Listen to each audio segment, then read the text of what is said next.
सुप्रिया सत्तन और आप देख रहे हैं खबर 100 न्यूज। आइए नजर डालते हैं आज की कुछ खास खबरों पर, लेकिन उससे पहले एक नजर आज की हेडलाइंस की ओर।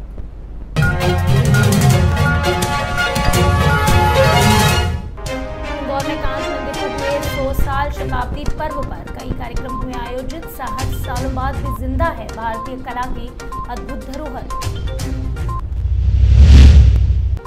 इंदौर के जू पार्क में नए पिंजरे का हुआ शुभारंभ। व्हाइट टाइगर के पिंजरे में करेंगे शिफ्ट, जल्द दिखेंगे ब्लैक टाइगर और येलो टाइगर भी। और अलीराजपुर में 2 वाहनों में हुई जोरदार टक्कर। इस हादसे में दोनों वाहन चालकों की हुई मौत। पुलिस कर रही है मामले की जांच पड़ताल।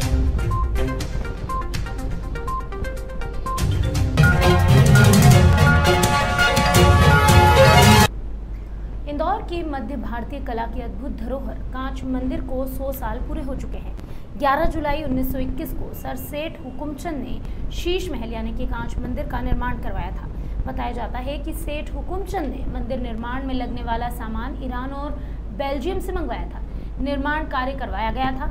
यह कार्य आज भी अपने वैभव की गाथा सुना रहा है। सेठ की सोच, चिंतन और दानवीरता उनके जाने के 60 सालों बाद भी जिंदा है।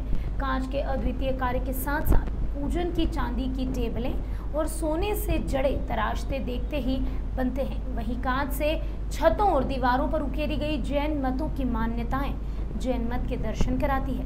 इसे देखने के लिए लोग विदेश से भी यहाँ आते हैं। हाल ही में शताब्दी पर्व होने पर जैन समाज के सैकड़ों लोगों ने शांति धारा और शांति विधान का भी पाठ किया।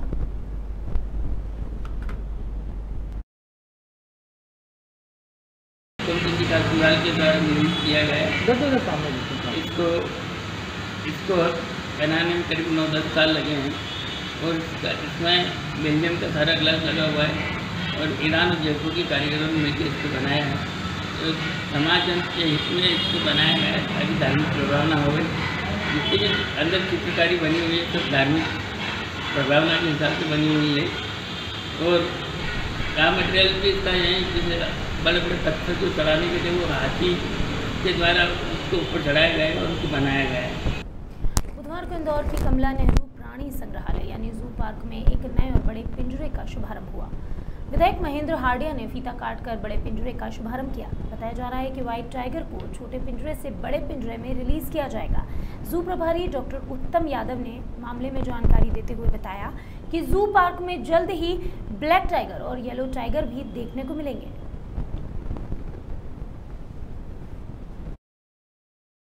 देखिए, आज व्हाइट टाइगर को रिलीज़ किया है इंदौर नगर निगम ने।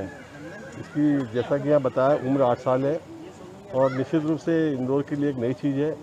इंदौर नहीं, पूरे मध्य प्रदेश के जू में बहुत कम व्हाइट टाइगर होंगे। आज इंदौर जू के अंदर यहाँ पे ब्लैक टाइगर भी है, व्हाइट टाइगर भी और येलो टाइगर भी है।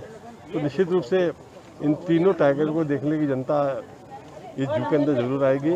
कमियाँ थी उसको हम लोगों ने पूरी कर ली और आज माननीय विधायक महोदय ने समय दिया था। माननीय मुख्यमंत्री भी आने वाले थे क्योंकि बीसी होने के कारण नहीं आ पाए और आज व्हाइट टाइगर को हमने रिलीज़ कर दिया क्योंकि तीनों वेरिएंट एक हम लोगों ने तब तक ब्लैक, व्हाइट और येलो कलर का। अभी हम लोगों ने व्हाइट को रिलीज़ किया है।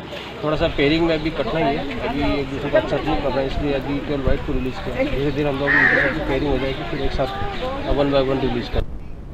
बुधवार को मध्य प्रदेश के गृह मंत्री डॉक्टर नरोत्तम मिश्रा ने मीडिया से बातचीत की। इस बातचीत में मंत्री मिश्रा ने ओबीसी आरक्षण का दोषी कांग्रेस को ठहराया। उन्होंने कहा कि कांग्रेस ने जो आरक्षण का प्रस्ताव दिया वो इतना कमजोर है कि उसे लागू किया ही नहीं जा सकता। इसी दौरान मंत्री मिश्रा ने इंदौर में पुलिस साइट हैक होने पर कहा कि आईपी एड्रेस ट्रेस कर आरोपियों को जल्द ही गिरफ्तार कर लिया जाएगा।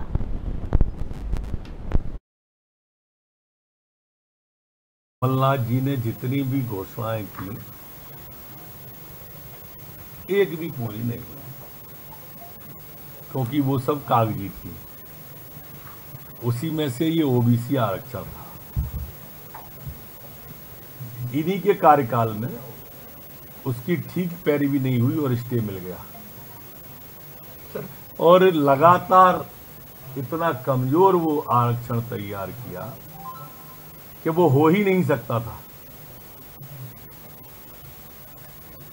और इसलिए इन्होंने न तो तारीख, पेशी, व्यवस्था, संवैधानिक उसका प्रारूप एक भी ठीक नहीं बनाया था।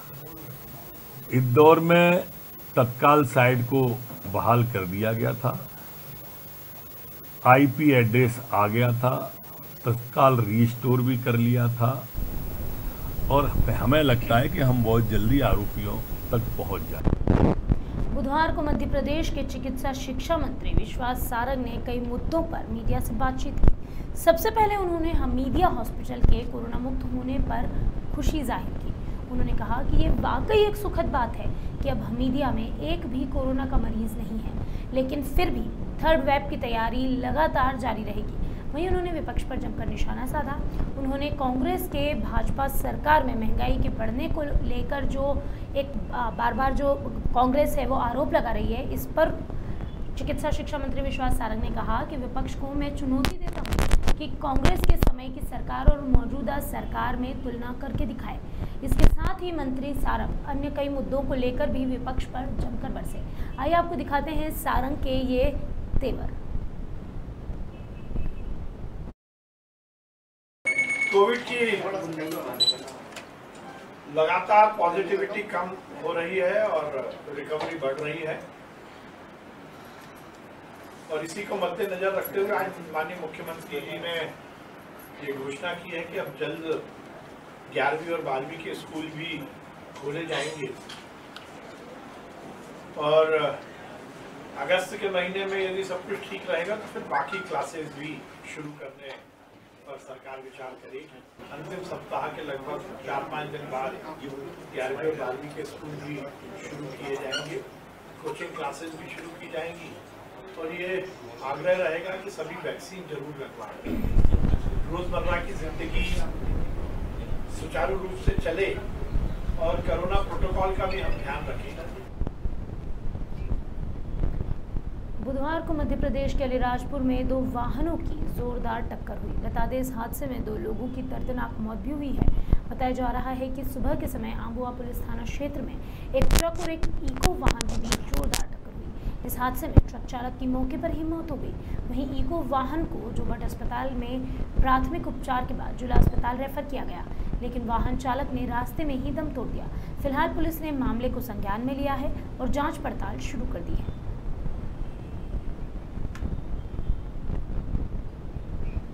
अभी के लिए बस इतना ही, लेकिन खबरों का सिलसिला लगातार रहेगा जारी। जुड़े रहिए खबर 100 न्यूज़ के साथ, जनता की बुलंद आवाज़।